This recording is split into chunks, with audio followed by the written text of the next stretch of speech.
Yo, yo, yo, what's going on? Hey, I'm back. Man, it's been a minute. Been a little on the busy side, but I hadn't forgot about any of you.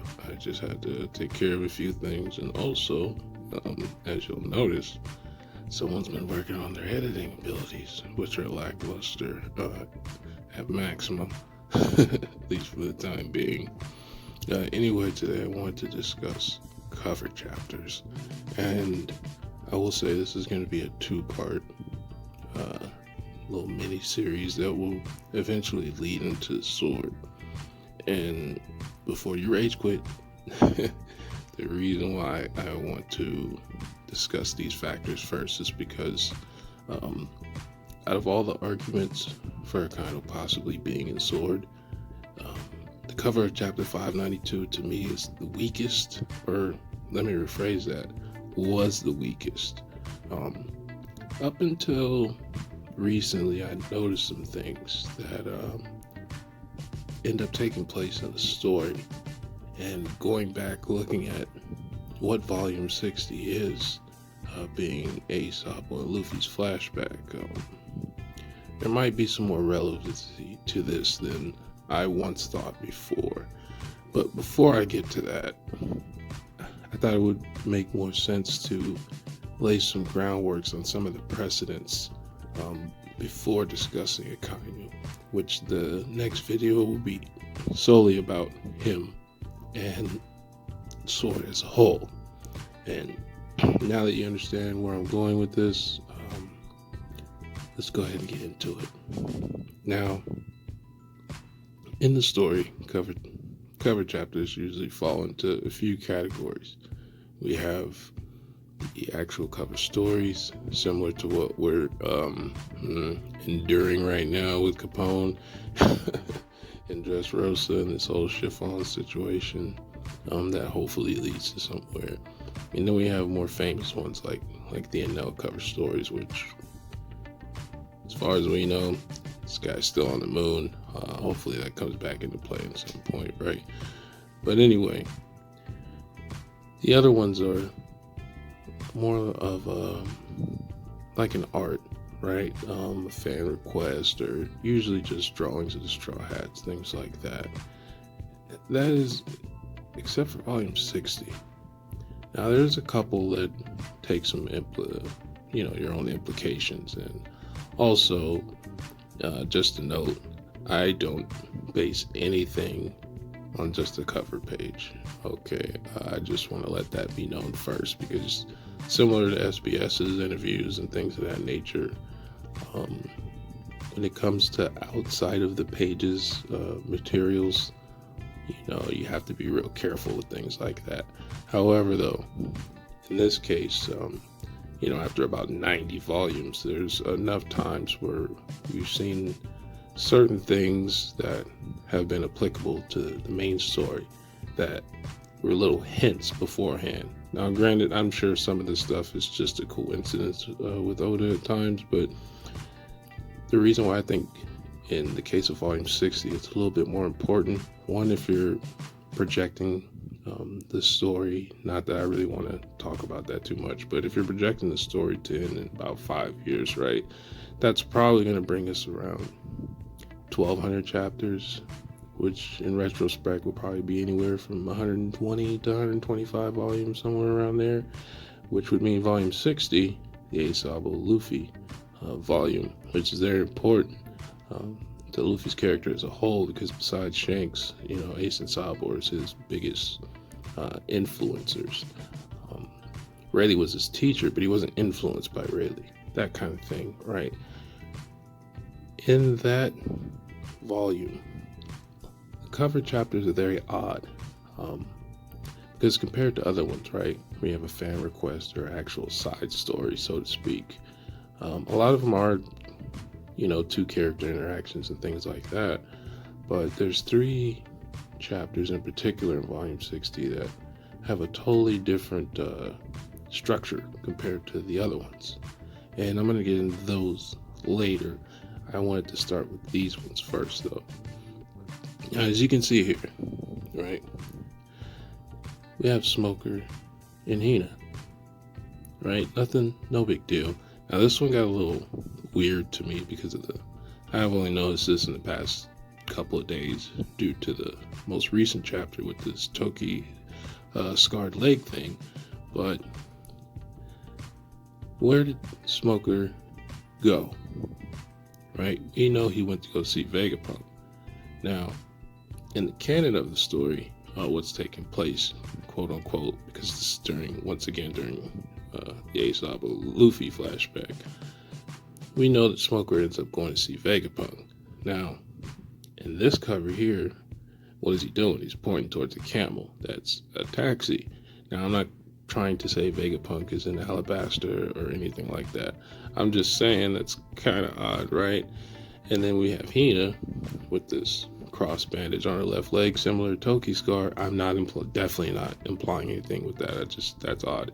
She's going into a bar, but we know, I believe it's in chapter 907, when she's the one that has the discussion with Garp about rocks and that whole situation. So I just thought, okay, well, that's not really a big deal. You gotta, use your mental gymnastics to kind of dodge around that one. But then we have here this chapter cover.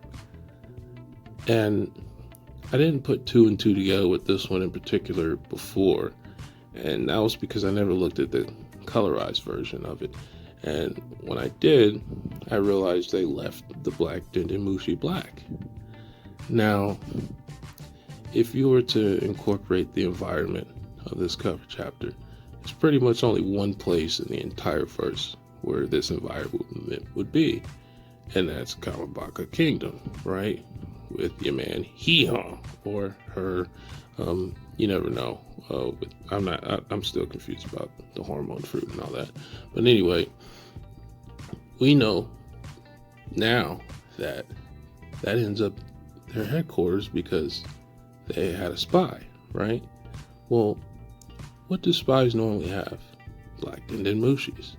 Now you see here in the colorized version, they left the Dendemushi black, but in the actual manga panel, as you can see here, the Dendemushi is also black.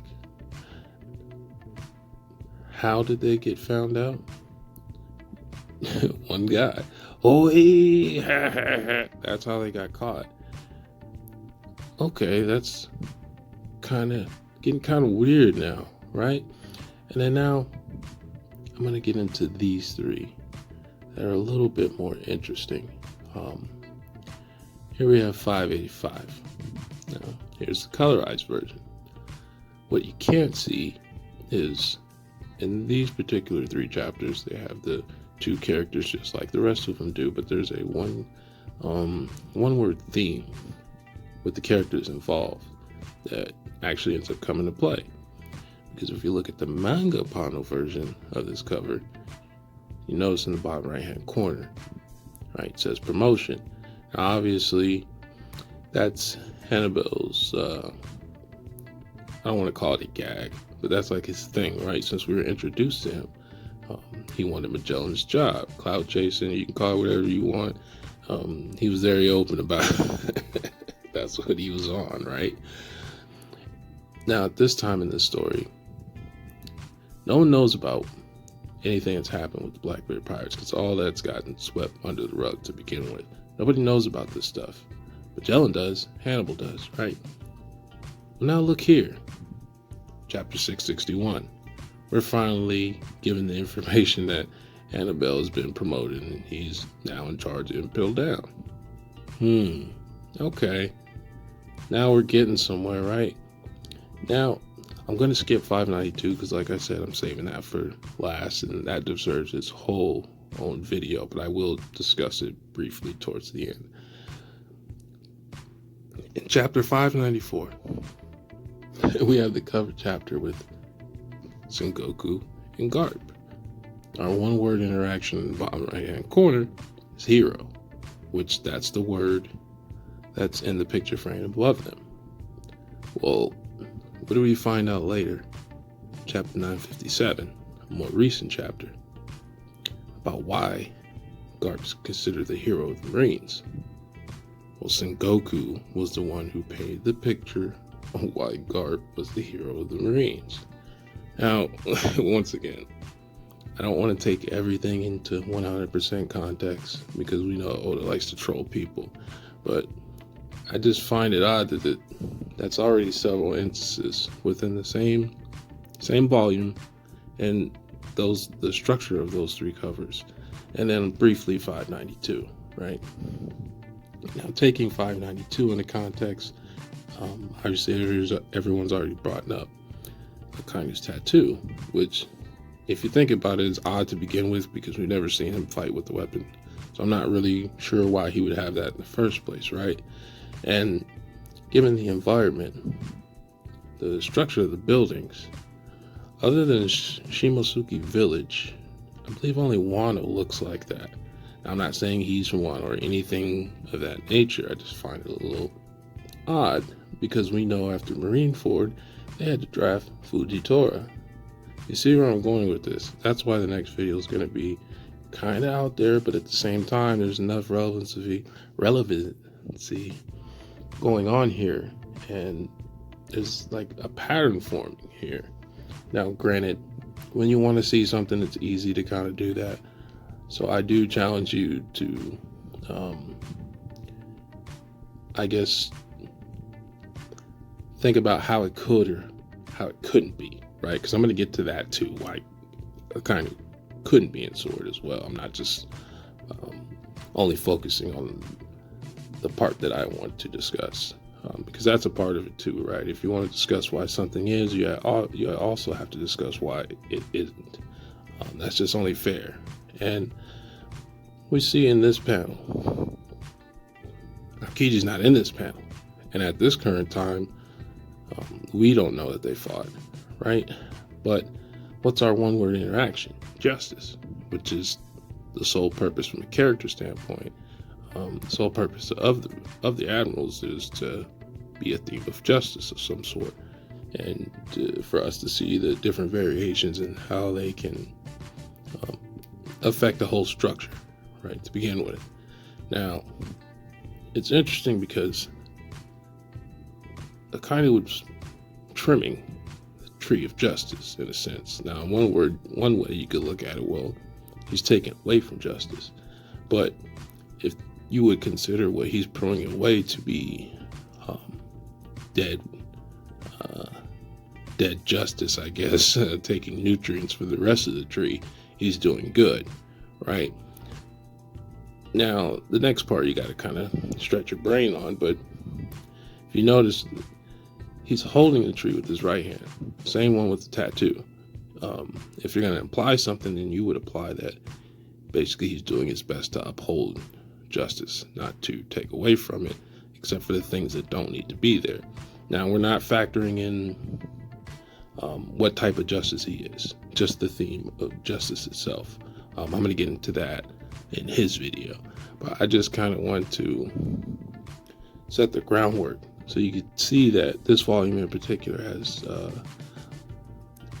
about 5 to 7 chapters of structure just like this, but with the 3 that I'm talking about, this one-word interaction with the characters involved, and the character not involved is on the cover of the very next chapter, 593. And it's interesting because we have Suru and Aokiji, but Aokiji's back is turned to the rest of them if you were to put these covers next to each other. That's kind of similar to an United States coinage with Abraham Lincoln is facing the opposite direction of the other presidents, like that kind of thing.